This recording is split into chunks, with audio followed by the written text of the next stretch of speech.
Have our very own Marshall Farmer joining us here to give us a look at, well, of course, what's not happening right now, and that is the day 2 of events for the U.S. National Hot Air Balloon Championship. Marshall, thank you so much for joining. We can see that the balloons are deflating, and this is something that they were anticipating, right? Yeah, unfortunately, there was just some favorable weather today due to low cloud cover in the sky. It made visibility too difficult for people to be able to fly safely. And I was with the meteorologist and organizer team on the site of the main target today as they were making that final call on whether or not to actually have the event today.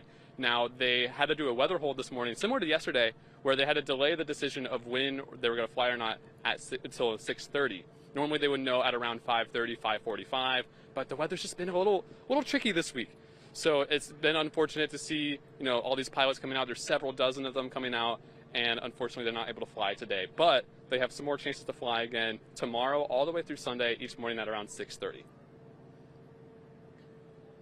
So with this, they knew that in advance, because we talked about this yesterday quite a bit about how they have meteorologists there kind of keeping an eye on everything. And they knew today was going to be iffy. I mean, they knew that yesterday as well. So I'm sure they saw the forecast. Rain coming in, that played a big factor. What risks is there when it comes to rain and storms, of course, for hot air balloons?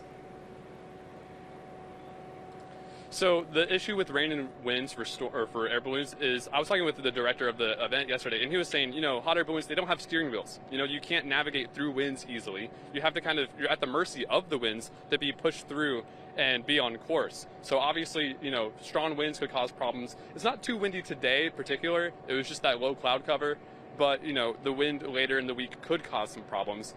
And in terms of rain, that can just kind of weigh down the balloon, and also it's not very pleasant to fly in, especially when you don't really have much cover, and you're also other people on the ground trying to organize and manage the event as well. So it has to be a really perfect day. It has to be dry conditions, has to be high pressure, it has to be, clear in the sky, and low winds. So I know the forecast for the rest of the week is kind of like what we're seeing today. It's a little sporadic. We could see storms, we could see rain.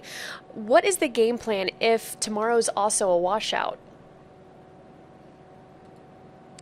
Well, unfortunately, the game plan is just to try again. That's really their only choice at this point. If they want to be able to qualify as a national event, meaning that they can actually say someone became a national championship, they have to have at least 2 flights. Now, so far, they've only had the 1 flight, and that was on Tuesday. That was yesterday. And that's when the event started as a whole for this week-long kind of push. Now, we have to see, again, tomorrow, and the rest of the week, all the way through Sunday, each morning to see if it's going to actually be doable for people to be able to fly.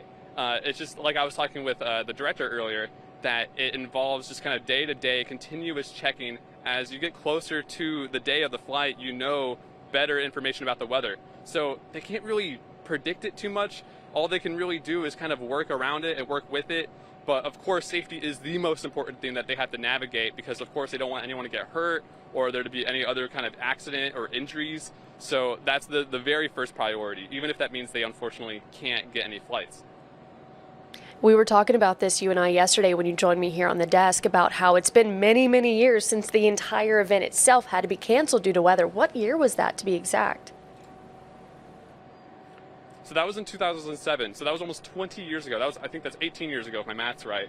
And they're not completely canceling yet. Obviously, there's people still out here right now, and they're enjoying, the being out here and being able to have the community and camaraderie of being able to be with nearby pilots. But, like I was saying earlier, they've only had the 1 flight so far. And people are traveling from all over the country, and they want to be able to fly. But again, they want to be safe while they're doing it, and the organizers want the same thing. So that's just unfortunately what we're kind of working with here. All right, well, we appreciate this, and hopefully this also doesn't kind of roll over into the Great Texas Balloon Race starting later this week. So, of course, Marshall, thank you so much for keeping us updated. And there's still beautiful balloons behind you, but unfortunately we won't be able to see them in the sky. Thank you so much.